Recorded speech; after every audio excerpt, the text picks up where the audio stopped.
All right, what is going on? It's Halsey with the Helicopter Podcast. Of course, big shout out to MHM Publishing and the Vertical HeliCASTS platform and all my other sponsors for making the Helicopter Podcast possible. I still think that's funny, sponsors and my podcast. I thought my mom would listen, and look at me now. So super thankful for the sponsors and thankful for, of course, our listeners, and very thankful for the people that are willing to come and talk with me. And that's a big shout out to my guest today. I called him Russell on my invite, but it's actually Walter. And I'm not even going to try to attempt your last name. So Walter, what's up, buddy? And just for our guests, please fill us in on your last name. Hey, Halsey, thank you for inviting me in. And simply Walter or W will do. My last name is Dusseldorp. I was born and raised in Holland. I came to the United States when I was 18 years old. Ever since, people have been screwing up my last name, so I have kind of sort of dumped that to the side, and the simple Walter will do. Thank you for inviting me today. Yeah, of course. And of course, it looks like the Dutch Mentor is your handle on Instagram. That's actually how I came across you.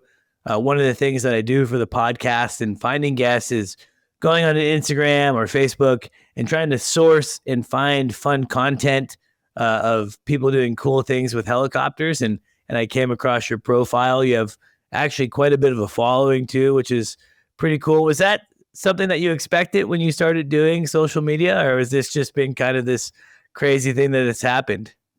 It's kind of funny story behind it. So I started off with the Dutch Mentor. That's my business. I'm an executive coach in the healthcare space. And then I have always had a love for aviation. We'll talk more about that. So I started an Instagram account called Fly with the Dutch Mentor, because I not only like, flying, but also like teaching and sharing content.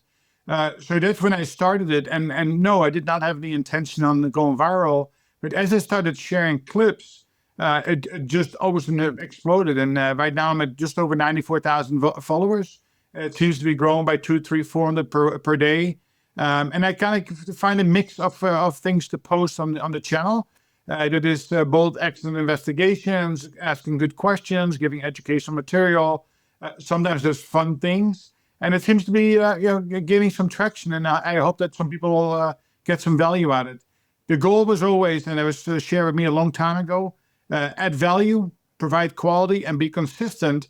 And if you get really lucky, you go viral. And I just happen to get lucky. So there's no magic to it. It just is, you have to get a little luck. Well, I always, I'm sure you've heard this before, and I've actually talked about it on the podcast, is I believe that you put yourself in a position to receive the good luck. And so you're out there, you're posting, you're doing everything that you're supposed to do. And so you're preparing yourself to receive that luck, in this case, going a little bit viral to, amplify. And that's absolutely awesome. I think that hard work and passion and doing what you love, and then, in this case, sharing it on social media, there's no coincidence that you went viral. I think it was a formula. And sometimes the social media is weird because there is kind of a weird algorithm and it changes. And you're right. You might have just hit that right day where the algorithm was in favor of one of your content pieces, but that's perfect. And that's why you have to be consistent. So I think it's cool. And I think the content that you're putting out there is educational. It's a lot different than a lot of the other helicopter content, which is actually what I call helicopter porn. Of this idea of these wealthy individuals that are, flying around in their, helicopters and doing things, sometimes doing things that I don't even think are great things to be necessarily putting on social media. So I think the content that you're putting out there is neat. I want to talk more about that, but just walk me through a little bit of your history. I know that helicopters has been a long time affair. You've worked in the back of helicopters as a flight paramedic. I certainly want to touch on that, but Sure. just give me the journey, and from the journey, I'm sure we'll dive into some topics.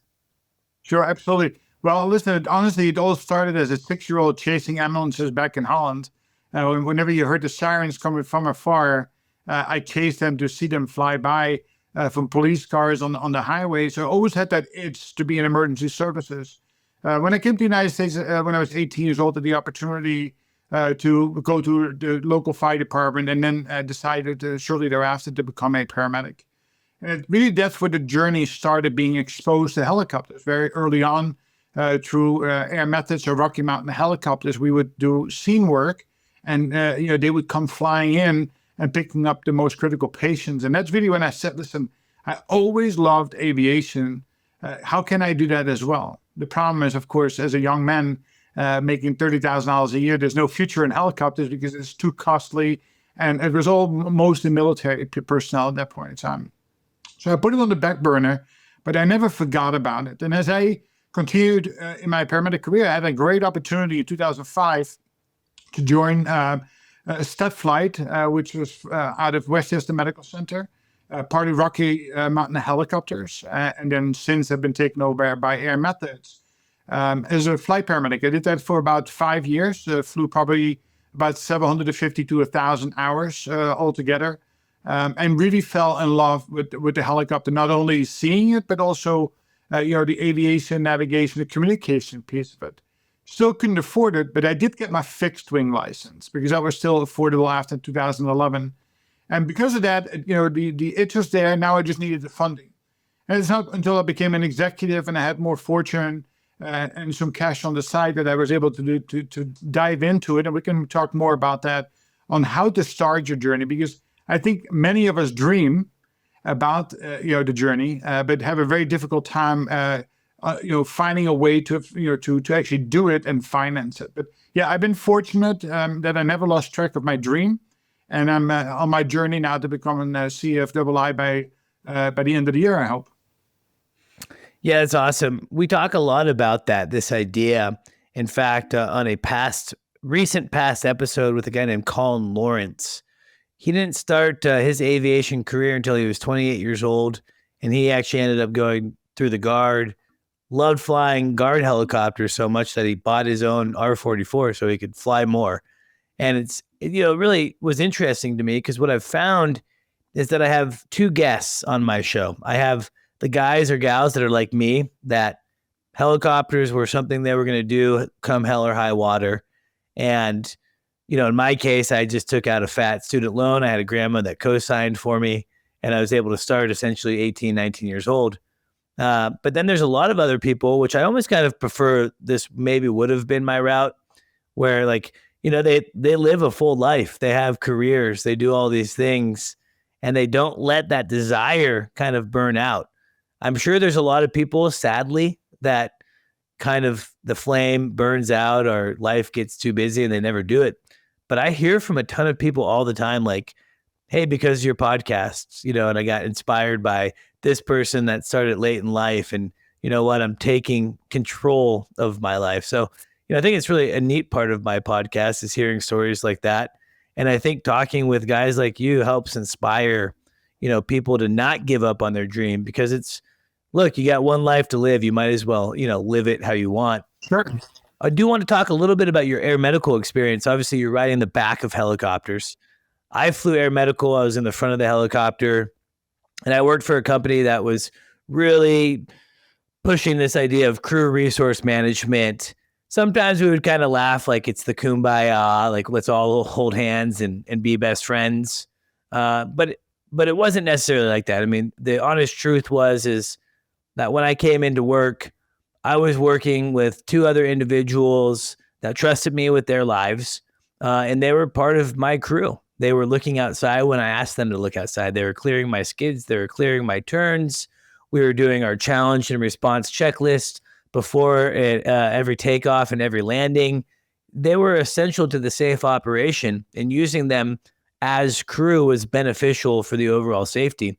In fact, I had a paramedic save us from hitting a guide wire on a tower one time, or potentially hitting one, I should say. And so, I had a great experience with crew, but I know that it hasn't always been the case with air medical. What was your experience as a flight crew member? And the second part of that question is when you were flight paramedicing, if that's even a word, what were you looking for in a pilot? What would kind of scare you if a random guy, was doing work over, what did you like to hear? What did you not like to hear? We know you love helicopters. That's why you're here. But are you ready to make it a career? Hillsboro Heli Academy has been making dreams of flying helicopters come true since 1980. Visit us at flyhaa.com and dream big. Sure, really, really good questions. Just to finish up the last thought, because that's really important for the audience, that the dream. My motto in life is to dream big and then to act small, no matter what phase in life you're in. So that's really important. Well, one of my big dreams was to become a flight paramedic. And in order to do that, you had to kind of sort of be lucky in the right place at the right time. And I happened to be in the right place in 2005. I was working at a hospital, and the medical director of the flight service said, hey, we just, I know you always wanted to fly. We just had a last minute resignation, classes starting on Monday. Are you available? I said, hey, sign me up. I'll be there. I dropped everything and made a commitment to become a flight paramedic. So one of the things when I first started flying, we were still on the Rocky Mountain helicopters, and it was different. It was a hospital-based program, organized and controlled by the local chief pilot. And there was less of a nationwide control system or standardized system around it. Of course, there were some control systems from central office, but most of it done local. The first thing I did, is because I have a young father of 5 children, it was important that I was safe. And I always made myself the promise at that point in time that I only would fly in a helicopter with 2 engines.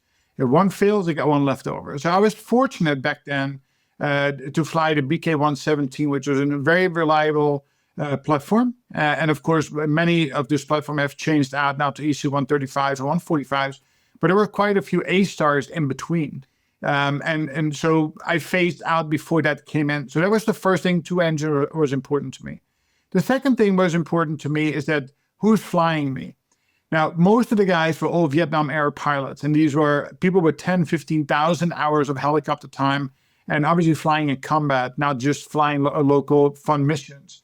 And I found that each one of them was part of the aircraft. It was part of the fabric. Now, no such thing as crew resource management at that point in time, but they did have a very strict observance of sterile cockpit during critical phases of flight. And it was funny because one would be extremely calm and the other one would be very hectic, but they were all very good. I never had a pilot that question. But what did I do as a medical professional? What I was concerned about is the health.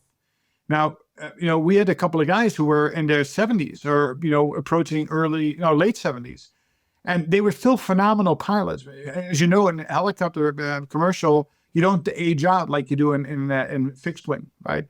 And so I always question, am I safe with a guy who's at that age? Can I fly in case most of the time you didn't fly with dual controls. But of course, you aviate, navigate, communicate with them together, as you said up front, or when you're in the back, there's less control, of course. But I felt safe.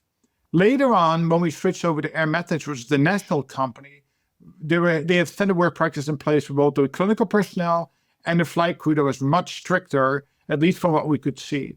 And there was more rigorous testing, not only having your class 1 license, but also what needed to be done on a day-to-day week basis. And that's when we were introduced to crew resource management. One thing that I also observed, as the Vietnam pilot aged out, they retired. Now we had new people coming who were not necessarily military-based. People with 1,500, 1,600 hours. And you could, without a doubt, feel the difference of people who had 1,500 hours versus people who had been flying 10,000 hours. And there were some questionable people on how good of a shape they were in. And that is something that I take into consideration, but it was never to a critical point. What I felt comfortable with, especially with CRM, is that no matter what happened, the pilot made a decision if they could take the flight without knowing what the clinical picture looked like. And then once you came together, you were able to have that conversation if we were all comfortable and there was no punitive action. If any one of us said, listen, I'm not comfortable flying today for any reason, personal being tired or the aircraft, whatever may be the case. So that was really, really critical part of the flying. And then, of course, early on in our career, we did a lot of hanging out, right? As the crew opening up the side door, strapped in, as we approached the scene, we were able to keep an eye on the tail, which we all found to be very, very important to avoiding unnecessary obstacles along the way.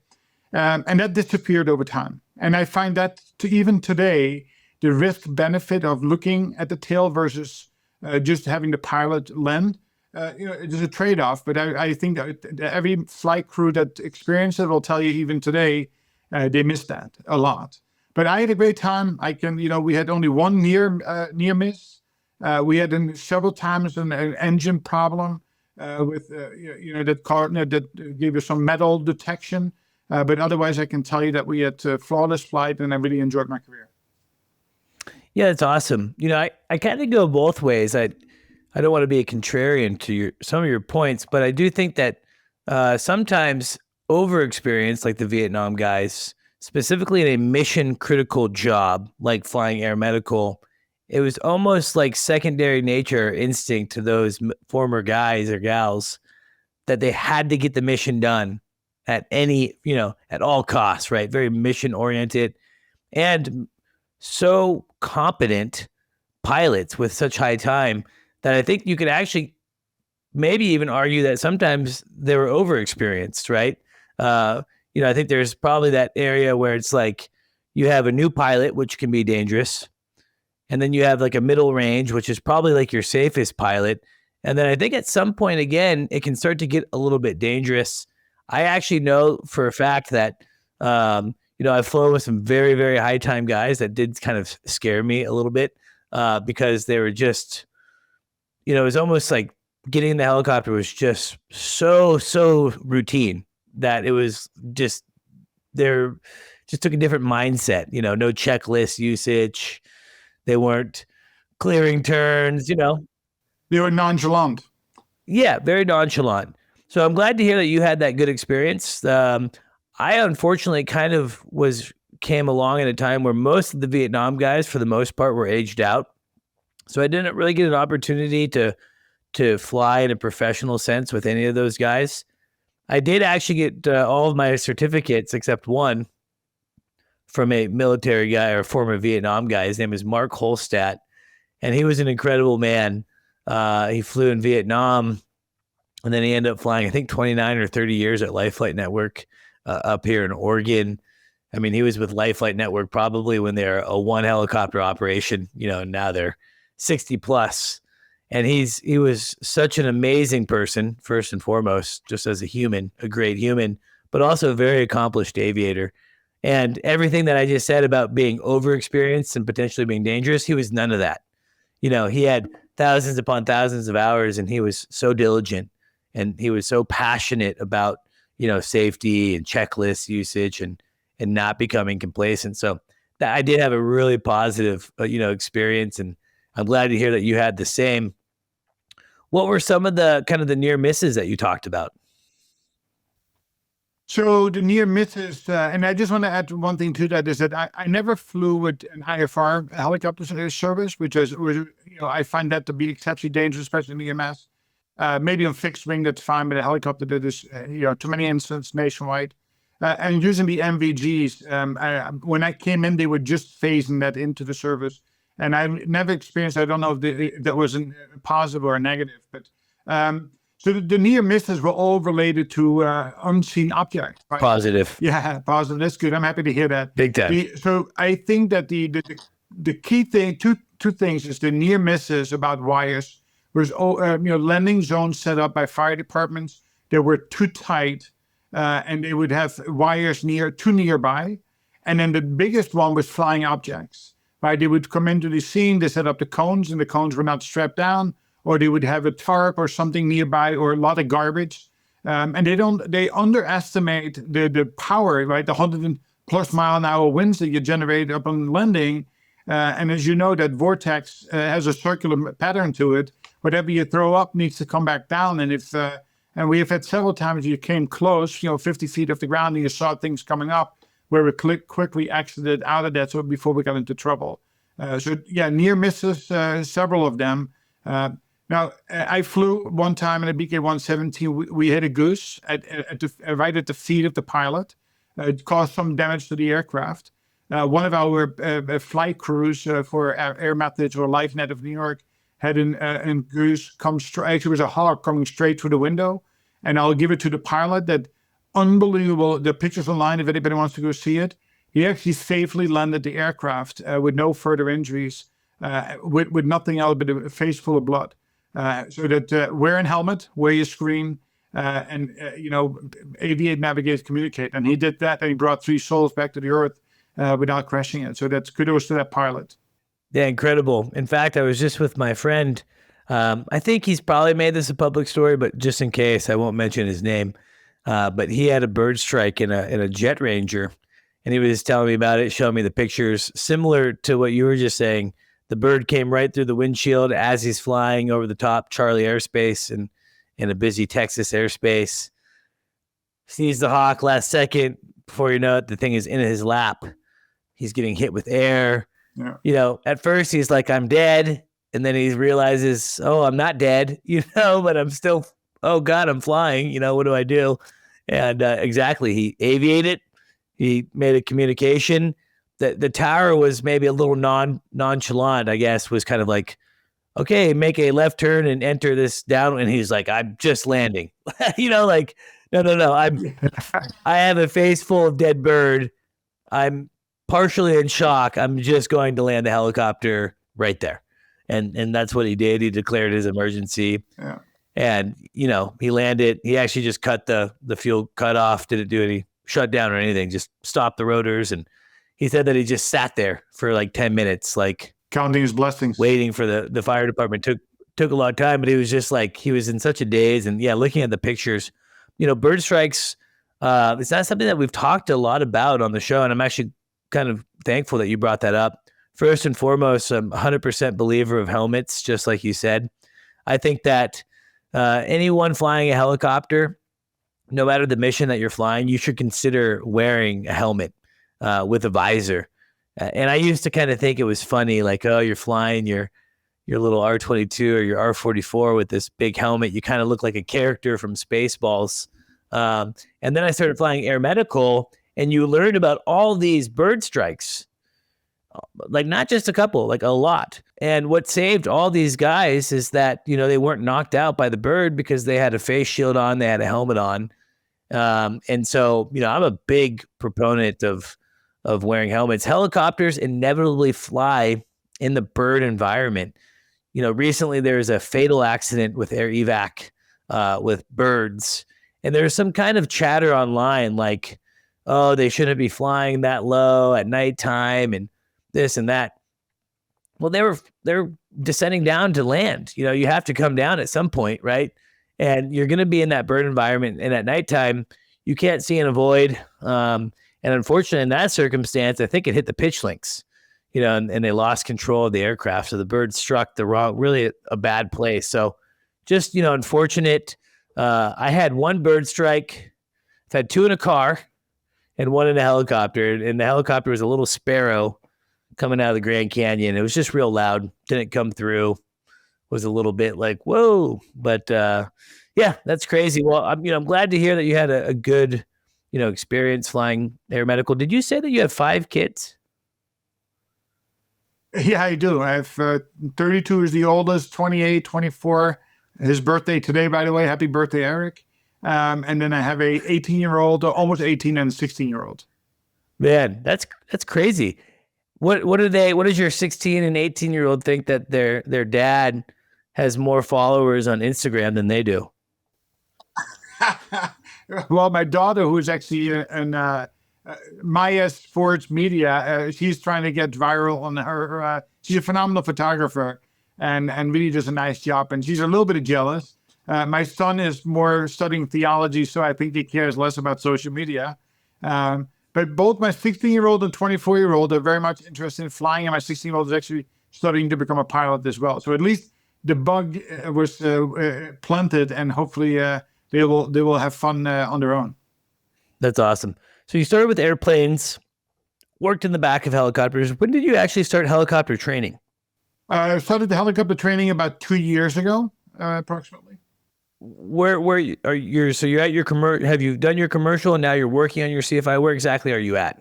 Yeah, I have done my commercials IFR, and I've done my groundwork for my CFI, finishing up the lesson plan for the CFII.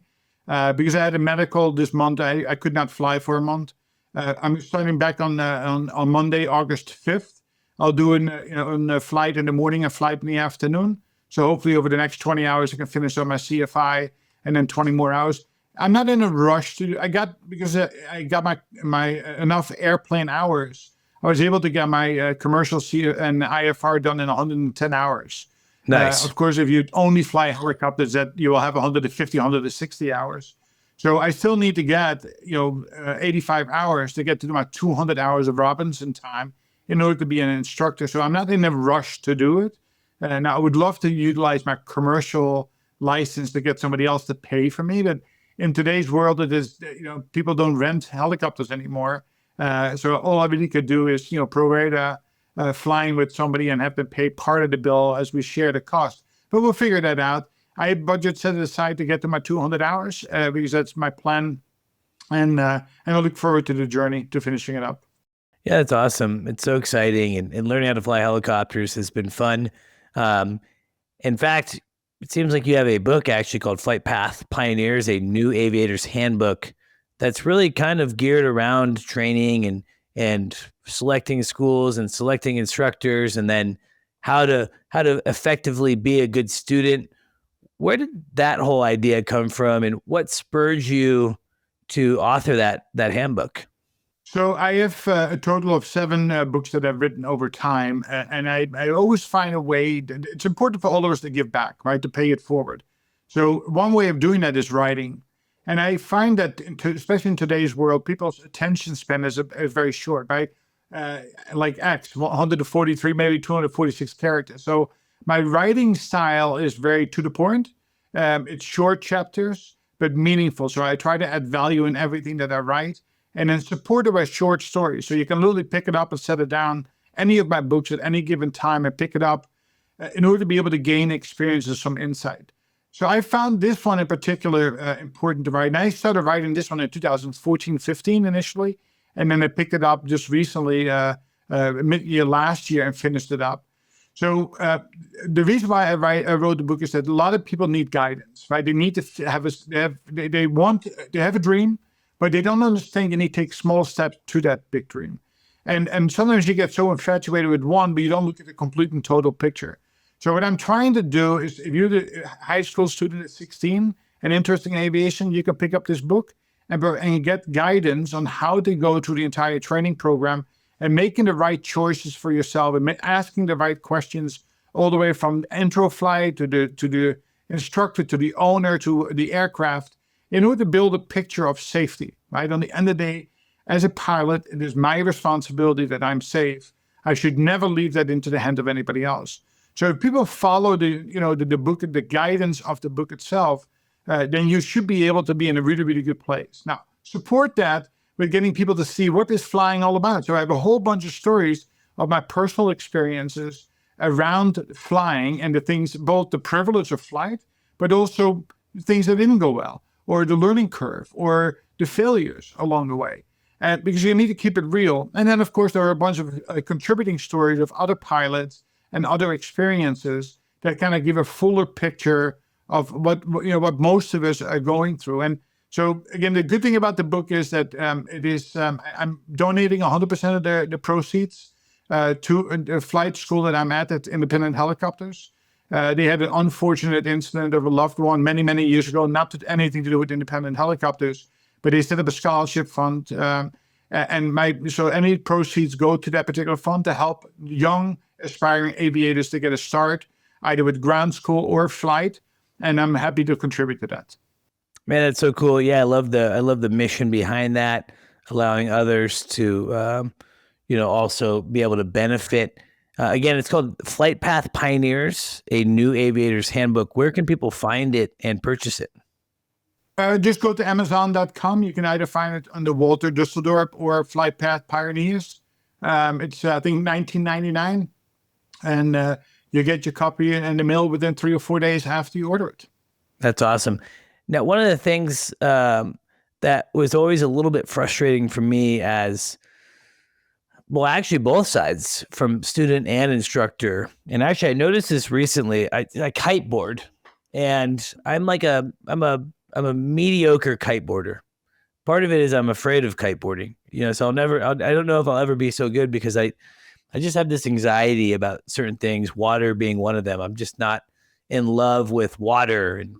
And so I can kiteboard, I can go back and forth, I can jump, I can do some tricks, but some of the mundane things like body dragging to get your board, I don't love doing. And so I took a lesson recently, kind of like, hey, maybe this would help me build my confidence.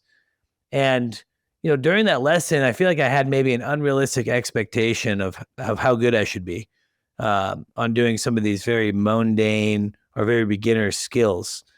And, I think I stopped the learning process by being overly frustrated.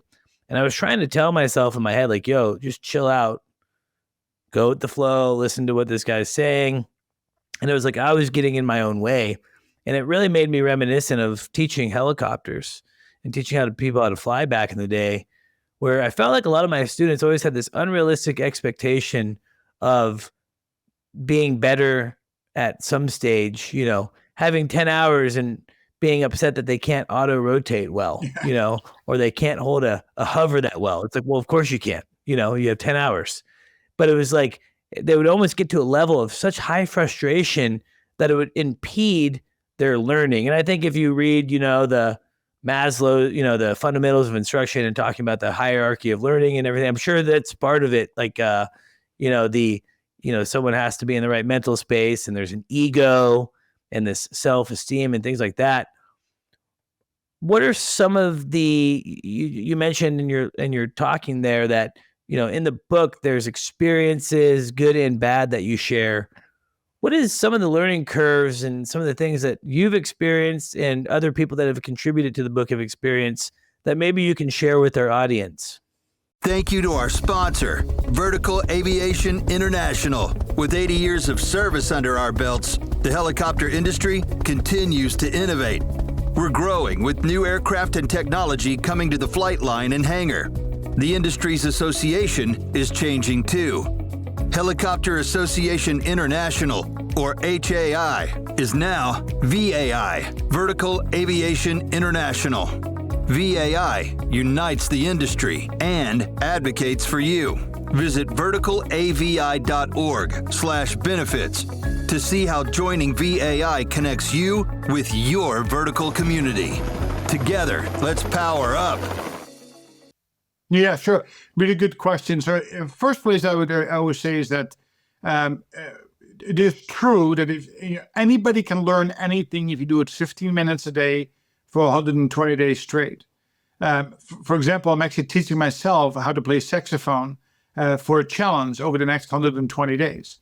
But that same thing holds true with the helicopter. You cannot expect to become a helicopter pilot or a proficient helicopter pilot if you only do 1 hour per week and you don't study in between.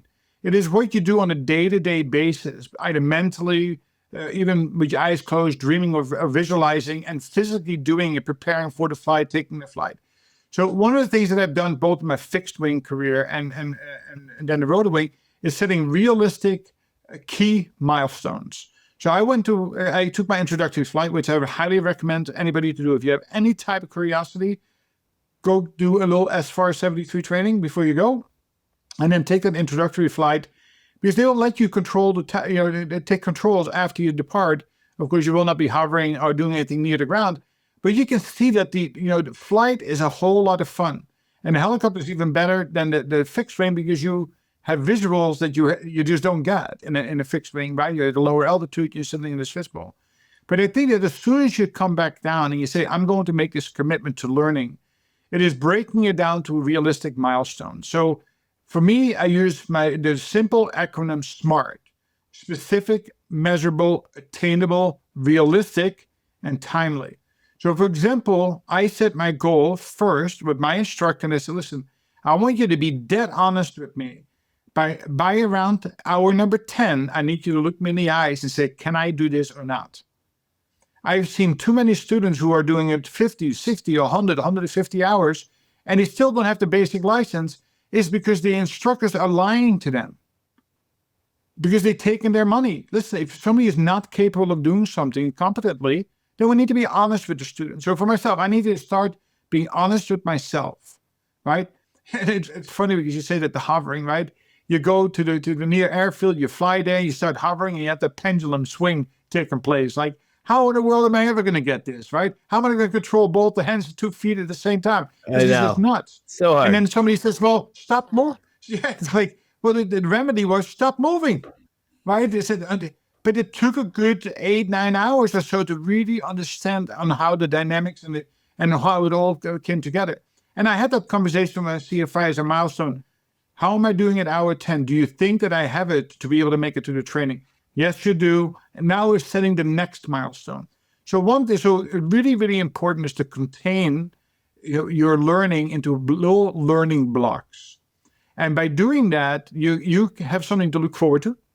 You have something to work towards. And then, of course, it's very individualized learning. I'm not a person that don't put me in a classroom with a bunch of other people because I just don't learn well from that.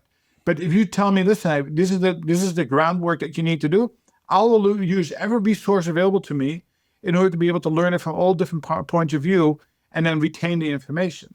So as the instructor, as you know, you have to teach to the individual, not teach to the masses.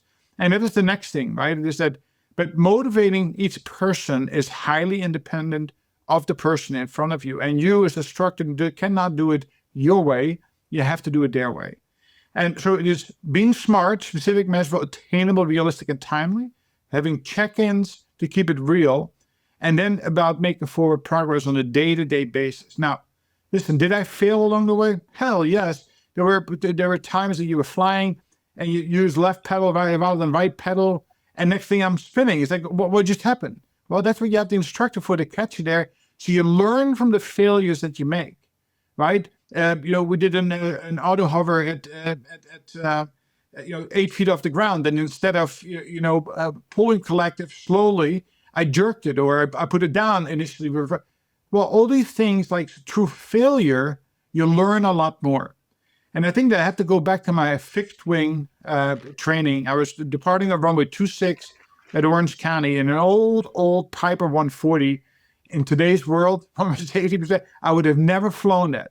My instructor is 6'5", Gary, owned the flight school. I'm 6'5" myself, so I'm I'm a big guy. And as we departed, the cowling broke. Oh, great! And he, as cool and calm as could be, I got it, and I was able to let go of the controls, and he was able to land it on the next runway over on runway 21, and we went back, and nothing happened. It is learning how to respond to things is the key to survival. And I use a very simple methodology for that. There's an equation for that. It's called E plus R equals O. And one thing that we know in aviation or anything in life, events are going to happen.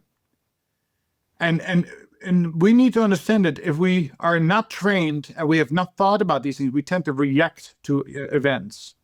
And that's when often the outcome is not as good as desired. So if you go into with a mindset into your training and everything that you do, that you try to mitigate risk, right? And it starts at home, the PAVE list, right? Am I as the pilot ready to fly? And you take that throughout in your entire flight scenario, you're more likely to respond. And because responding will lead to most likely to better outcomes.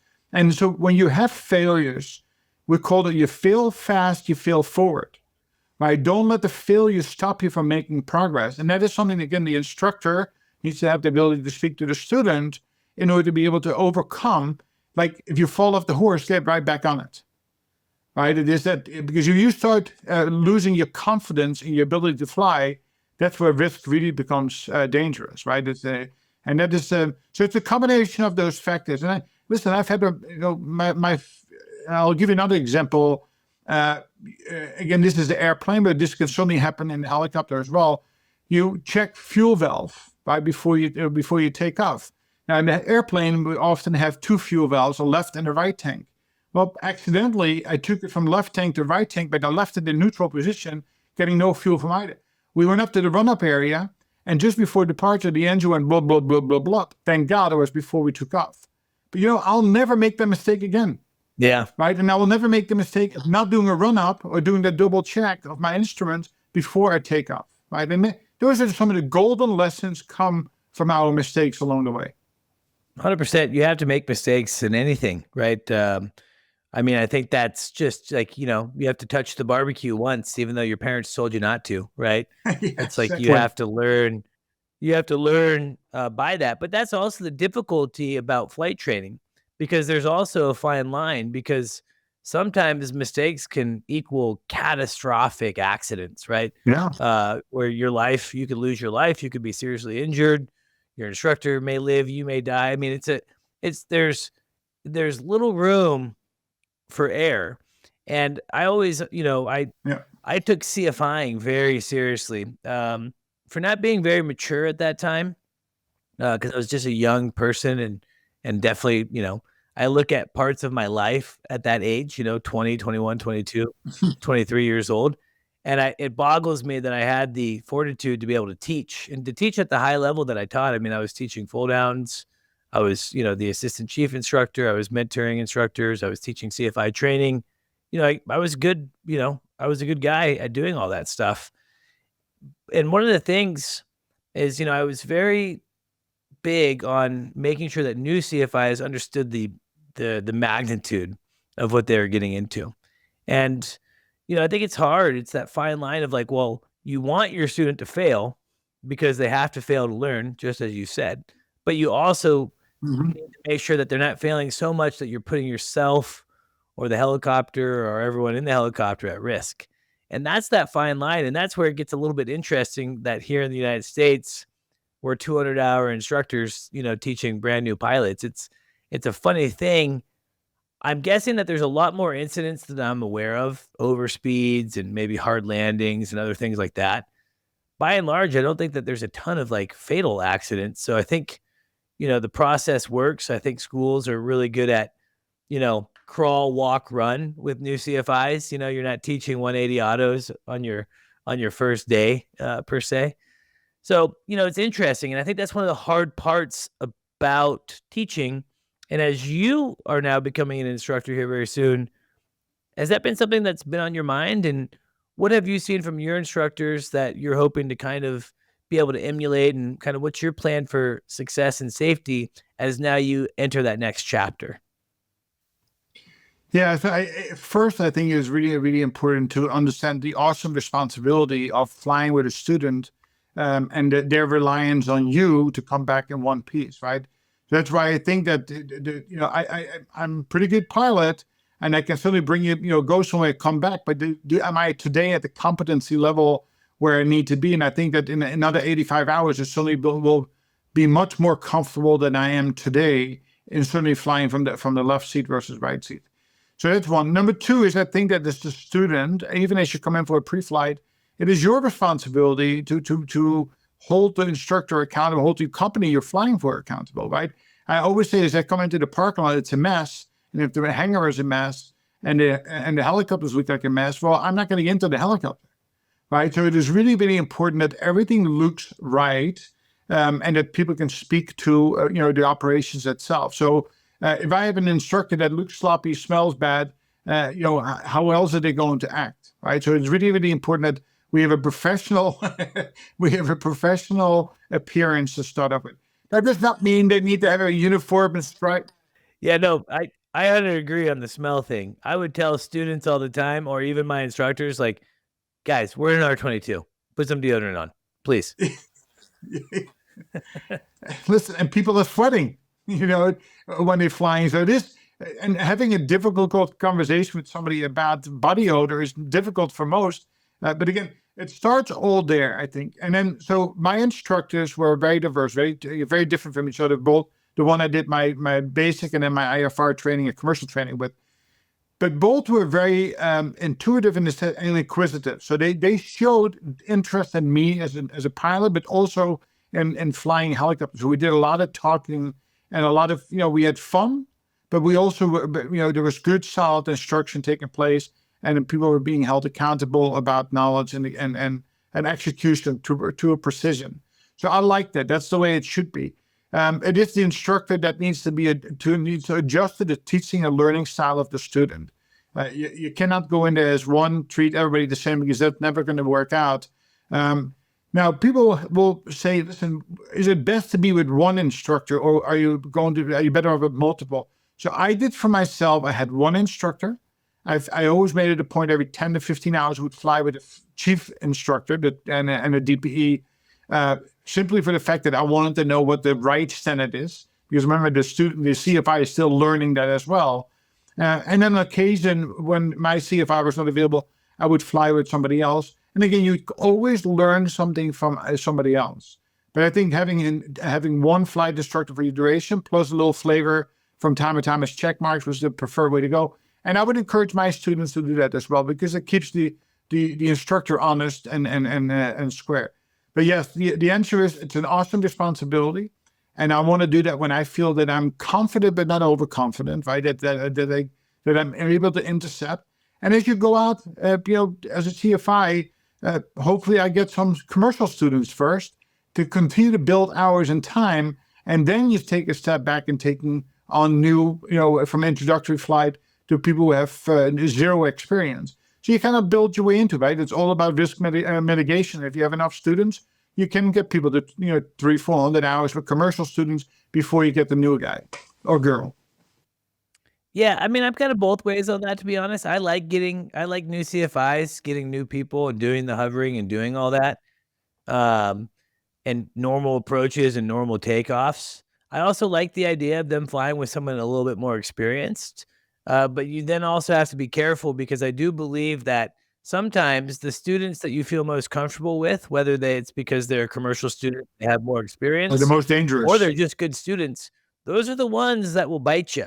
Any scary experience absolutely that I've had in the cockpit with a student was actually always with the student that I wasn't uncomfortable with. I've flown with more people that I was uncomfortable with. And when I'm with that person, I'm just a little more on guard, right? And when you start flying with some of your better students, I mean, I've had students before where I'm thinking in my head, man, this kid's better than I am. This is a good pilot. And he's the student that lowers and rolls on in the auto, right? Like, what are you doing? Or he's the student that, we've done, his hover autos are better than mine. And then on the fifth one, he rolls off, lowers. It's always that student. And so, I think that it's kind of a fine line. I think that sometimes when you're flying with a more experienced student, those are the ones that can, kind of bite you a little bit. So just me to you, I would encourage you to also be open to feel comfortable in flying with those really brand new people, hovering and normal approaches, normal takeoffs. You're going to be so on guard with those people that, that's where you want to be. That's the mindset. I don't necessarily want my new CFIs to, true. I want them to feel comfortable, but I don't want them to feel like there's a crutch. So just, consider that. Yeah, valid point. No, very valid point. But yeah, and I think with the instruction thing that you were talking about, I really enjoy what you said, of flying with one primary person, but also being able to mix it up, flying with the chief at that point. Is that Matt there at Independent Helicopters? Is that who you're flying with? Yeah, well, I fly with Heather, the owner of Independent Helicopter, Heather Howley. Oh, cool. Yeah, Heather Howley. I'm trying to get her on the podcast. Tell her to come on. I'll have a conversation with her soon, and I'm sure she will. Yeah, no, she actually is. We've talked briefly about it, so hopefully we can get her on. Eli from Independent's been over there, and I've also been talking with their chief pilot, Matt, on some other things. So very much respect for Independent Helicopters and what they do. But, being able to kind of mix it up, I think, is great. But I also encourage people to be an advocate, not just in helicopters. My wife probably, if she can hear me talking right now, she's like, oh, damn advocate thing again. Because I'm all about, you have to advocate. You have to advocate for your money. You have to advocate for your health. I don't just go to a doctor and trust everything that they're saying. I ask questions and I advocate for myself. I don't just go and spend money. I ask questions and I advocate for myself. I don't just sign contracts. I advocate, and I think it's the same with helicopters, where if you're paying for training, you may have a really good instructor. That instructor might be great with the 20 other students that he has, but for whatever reason, it's just not working with you. it's okay to say, hey, look, time out. For whatever reason, it's not working between you and I don't think I'm progressing in my training. Yeah. Can we just change it up for a second? Can I try flying with someone else? In fact, at Hillsborough, where I learned, that was kind of a mandate. If your student is at a plateau, have them go fly with someone else and have them fly a few hours with that person, because typically they can kind of get through that plateau and then they come back and they fly with you. But I think it's important to advocate for yourself. You could be a great instructor. I think I'm a good instructor. I might not be a good instructor for you, right? And that's okay. It's no love lost. It's a lot of money Absolutely. that you spend. Have you ever been in a position, Walter, where you've had to kind of advocate for yourself on that level? This podcast is brought to you by HeliCASTS. Tired of listings that go nowhere? Exhausted by tire kickers who waste your time? Don't sell your helicopter alone. HeliCASTS handles the entire process from start to finish. So, if your helicopter is sat too long waiting for a buyer, contact the team at HeliCASTS today for your complimentary market valuation. Call 1-855-HeliCASTS, 1-855-735-5226, or email sales@helicopter.com. HeliCASTS. List it, sell it, done. Yes. I mean, the thing is that each of the instructors I've had, sometimes fall into the trap of, treating me like everybody else. I'm a visual, physical learner. So, if you sit me behind a desk and talk about books, that's not going to work for me, right? See one, do one, teach one is my approach. So on several occasions, I had to go back and advocate for myself. I said, listen, I will do anything you want me to do, but you need to clearly articulate what the expectation is, even demonstrate to me how you want to have it done. And it was actually a very interesting example of that. So during the auto rotation, you always have to be careful that you don't overspeed, right? And you have to be very cautious with that. So I was doing something, and the instructor every time would take the collective and control it. It's like, and I said to him, so what are you doing? Well, you at 109, close to 110. I had to interfere because it was trending in that direction. I said, listen, dude, I'm looking at the same things you are. I'm not seeing you. And it took us really like 3 or 4 flights, many auto rotations, to finally for it to click to what he was talking about. And then I actually flew with the chief pilot. They said, listen, can we simulate this? Explain to me what it is that he's seeing. And then it came as simple as a little thing about, the horizon and the nose attitude. And all of a sudden it clicked, and boom, and there was never an issue after that again. So yeah, being inquisitive, and not just taking it for what they say or how they want to have it done. The best way to learn is to continue to ask questions. The worst thing that can happen, and we see this in medicine all of the time, especially when you work for physicians, in a root cause analysis, there's inevitably somebody's going to say, I had a question, but I didn't ask it. Well, listen, think about this, the Challenger, right? The space shuttle came apart because of an O-ring. Well, when they did the root cause analysis, there were actually people in the room who got trapped into group thinking, who were afraid to ask the question about the O-ring, and because they failed to ask the question, we lost 6 lives, right? And this happens all of the time. So being inquisitive, asking the questions, even the difficult ones, the instructor needs to set the environment that they are open to difficult questions. I 100% agree. I think it's so important. And I do it from a place of respectfulness, but yeah, man, I'm sure I annoy people with some of my questions. I've had, recent medical experience where it just things weren't lining up, and I'm like, nuh-uh. Like, there's no way that doesn't make any sense. Try again. And sure enough, if I would have gone down this path that this doctor was saying about this very specialized thing, we would have not been on the right path, right? And so by being able to go to a new doctor and know that, hey, that's not working, and clearly that clinic is for money and not for treatment, we had a positive outcome. So you just have to advocate for yourself. And I see it all the time in the flight school world. And look, I've had students, again, I thought I was a good instructor I had good techniques. I was a high time instructor because I lived in Oregon. I liked living there. I had no ambition. I didn't need to leave to the next thing, right? I liked being near my parents and my brother and all my friends. And so working at Hillsborough was perfectly acceptable, for me. And so, Yeah. By the end, I could teach a normal approach 10 different ways, right? And I was calm. I was collected. I just knew what I was doing. But then again, sometimes I would be with a student and I'm like, man, I can't, we don't work together well, And so you go fly with Walter. I think Walter will be a better fix, and so it's okay from the instructor point of view to also, call that out sometimes.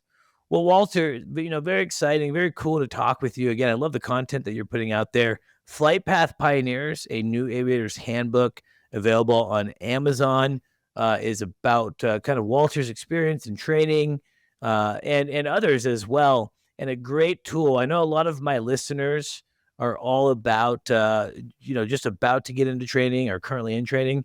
So if you're listening to today's episode, go and buy this book. 100% of proceeds go to a scholarship to allow others to learn to fly. So it goes to a great cause. And I think it's a really cool thing. What a neat resource that you've put out there.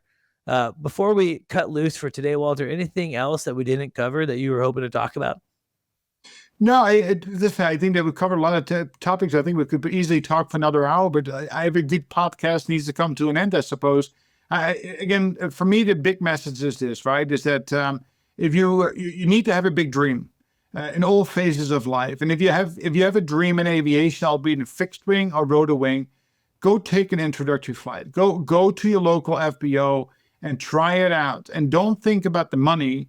Think about following your dream. There are many different ways of resourcing the flight experience itself.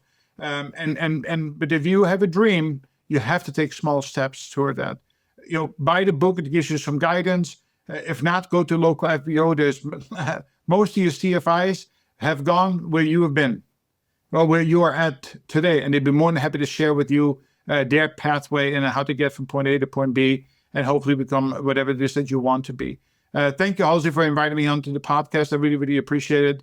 If anybody wants to follow me on Instagram, it's Fly with the Dutch Mentor. I'm always willing to collaborate and share. My philosophy in life is pay it forward. Right? It is our responsibility as aviators to give it back to the next generation, as you are doing with your podcast, because I think there's great value in the message you put out there every time you post something. I appreciate that, Walter. And I think that you're going to be a fantastic instructor. I'm really excited to stay in touch with you. I think the only bad part about you instructing is you're a big dude, man. 6'5". You're gonna feel cramped over there on the left side, brother. So actually, I'll leave it on that note. So 6'5", no R22s, by the way. You out of the mix over there. It's usually height and weight. So you'll be stuck paying a little bit more in the 44. I will say that flow blendings, anytime you need to put that collective left or right, having long legs like I do is a little bit more difficult. And good control on the pedals is also a little bit more difficult. But you know what? Like anything else, it's just another obstacle you have to overcome and learn how to mitigate that. But yes, it's not. I would love for that the seats to be able to go back by 2 inches to make it more comfortable. But listen, my favorite aircraft is the MD-500. I cannot wait to have the opportunity to fly there with a center stick cyclic and see what that feels like and looks like. And someday, that's my dream, and someday I will. Yeah, you will do it. I had a friend that I was learning how to fly with. His name was Simon from Norway. He was a giant. I think he might have even been taller than 6'5", but he was real skinny, so he wasn't weight limited. He actually did all of his training in the R22, and then he instructed. And I remember I would be walking by the flight line when he was either a student or an instructor, either or. And seeing him in there I started to get a kinked back. I mean, he was hunched over, his knees were in his face. And I was like, man, Simon, you picked the wrong profession, buddy. But hey, look, you can make it happen. Just the hurdle. In like every other situation in life, I wish I was tall. In flying helicopters, I'm glad I'm a 5'8" dude. Makes it a little bit easier. But Walter, I'm so excited to see where you go in your career.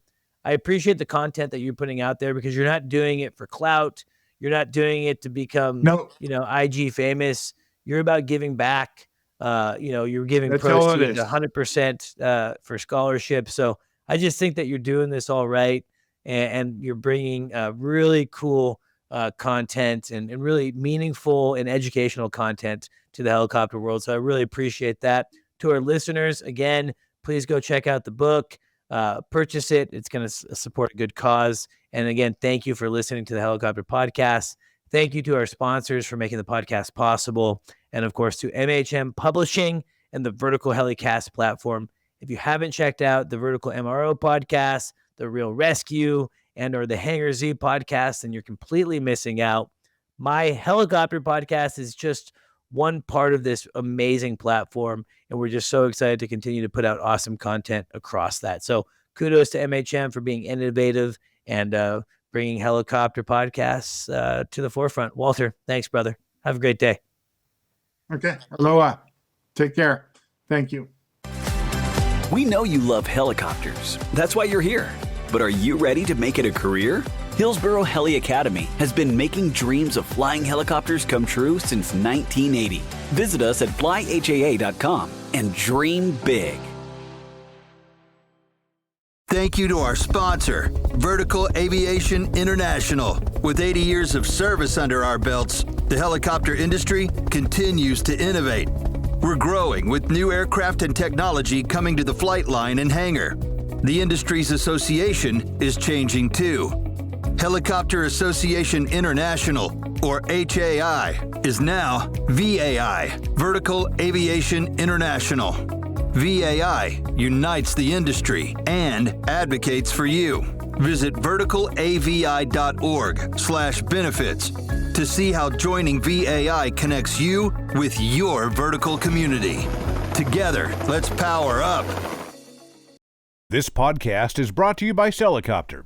Tired of listings that go nowhere? Exhausted by tire kickers who waste your time? Don't sell your helicopter alone. HeliCASTS handles the entire process from start to finish. So, if your helicopter is sat too long waiting for a buyer, contact the team at HeliCASTS today for your complimentary market valuation. Call 1-855-HeliCASTS, 1-855-735-5226, or email sales@helicopter.com. HeliCASTS. List it, sell it, done.